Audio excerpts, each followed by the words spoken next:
The wife of a rape and sex abuse suspect is now also charged in the case. And a prosecutor objects to a former attorney's request for a probated sentence. I'm Jerry Scott, and this is the Mountaintop Daily.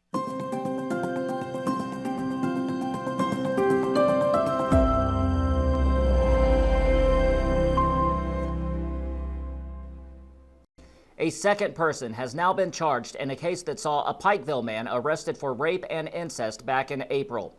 37-year-old John Yelton was arrested April 16th and charged with 3 counts of incest, 3 counts of first-degree rape, 3 counts of first-degree sodomy, and 3 counts of first-degree sexual abuse. Each of the charges involved 2 victims under the age of 12 and 1 victim over the age of 12.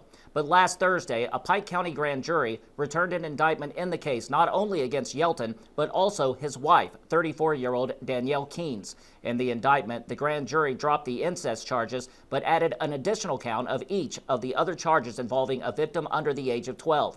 The rape and sodomy charges involving victims younger than 12 are the most serious, carrying potential sentences of 20 to 50 years or life in prison. No hearings have yet been set in the case. Both Yelton and Keynes are currently being held without bond in the Pike County Detention Center.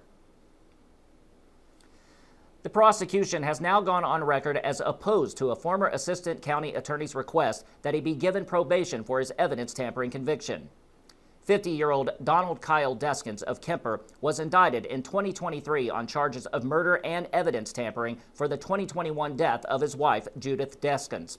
After his first trial ended in a hung jury, Deskins agreed to enter an Alford plea to 1 count of evidence tampering in exchange for a 5-year sentence. But last week, Deskins asked that his sentence be probated, saying that sending him to prison would have a negative effect on his 2 children. Prosecutor Tony Skeens filed a response against that request Friday. Skeens says because Deskins was a public official when the crime occurred, he should face real consequences to preserve public confidence in the justice system. Deskins is scheduled to be sentenced in a Perry County courtroom this Thursday. Coming up after the break, the first Paddle Fest of the year is in the books. We'll take a look back at the fun when the Mountaintop Daily continues. But first, sports and weather. With this Mountaintop Sports Report for Monday, I'm Brittany Rowe reporting. Mountaintop Sports will have special guests in the studio on Wednesday at 6 p.m. to talk all things Babe Ruth softball and Lindell's Closet. Sports fans can watch on Mountaintop TV, our free Mountaintop TV app, and our Mountaintop Sports Facebook page. On Friday, Mountaintop Sports will have exclusive live stream coverage of the Kentucky-Indiana All-Star Game held at Lexington Catholic. Fans can watch hometown 15th Region Player of the Year Jaden Stewart in boys action.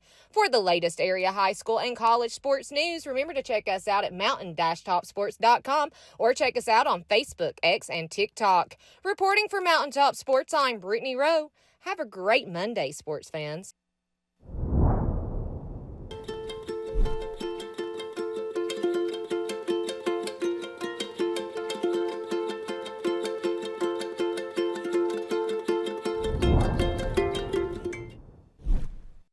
Hey, it's Kristen Mulcahy, Marketing Manager at Appalachian Wireless. As someone who has been born and raised right here in Eastern Kentucky, I know the importance of local. And Appalachian Wireless, we're all about local. Proudly serving our friends, neighbors, and communities that we call home. We're constantly building and upgrading our networks to keep you connected, no matter where you go, because you deserve the best. Are you having issues? Or maybe just need some phone help? Visit one of our retail locations where we know who you are. We're a company built for you because we are you. We are Appalachian Wireless. When the government took Social Security away from honest Eastern Kentuckians, Attorney Ned Pillersdorf got the hearings declared unconstitutional. When the women guards were harassed at Little Sandy Jail, Ned fought back, securing a $1 million verdict at trial.